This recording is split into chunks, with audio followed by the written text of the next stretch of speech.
Thailand আমাদের চেয়ে খুব বেশি ধনী রাষ্ট্র না হলেও তাদের রাস্তাঘাটগুলো দেখেন। তাদের রাস্তাগুলো বেশ পরিপাটি, বেশ সাজানো গোছানো।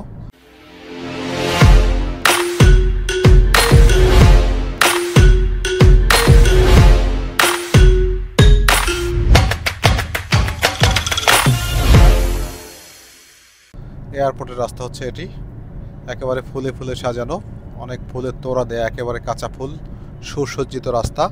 এই রাস্তাটা প্রায় 8 লেনের, একেবারে পরিষ্কার পরিচ্ছন্ন। এটা যে পরিবেশ বান্ধব বা পর্যটক বান্ধব দেশ, এটা কিন্তু নামার পরেই যে কেউ অনুভব করতে পারবেন।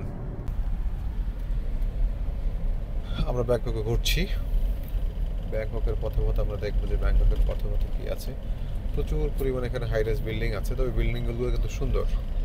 বাংলাদেশের হাইরাইজ বিল্ডিংগুলো যেমন সুন্দর না, একেবারেই অগোছালো, নান্দনিক না, দৃষ্টিনন্দন না, দৃষ্টি কাড়ে না। কিন্তু থাইল্যান্ডের এই বিল্ডিংগুলো কিন্তু আসলে দৃষ্টিনন্দনই দেখা যাচ্ছে প্রচুর পরিমাণে। আসলে প্রত্যেকটা বিল্ডিং মনে হয় এখানে 50, 60, 100 তলারও বেশি মনে হচ্ছে আমার কাছে।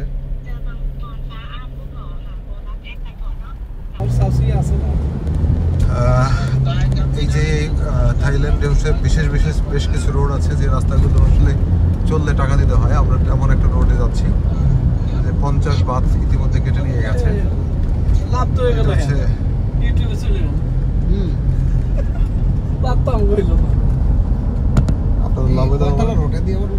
ফ্লাইওভারের অভাব আছে, ফ্লাইওভার চারিদিকেই ফ্লাইওভার।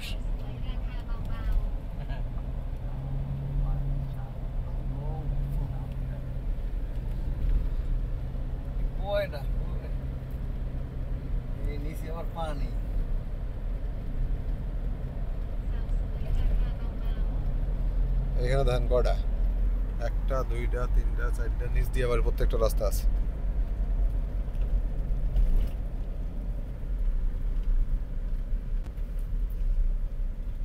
নিচে আবার পানি,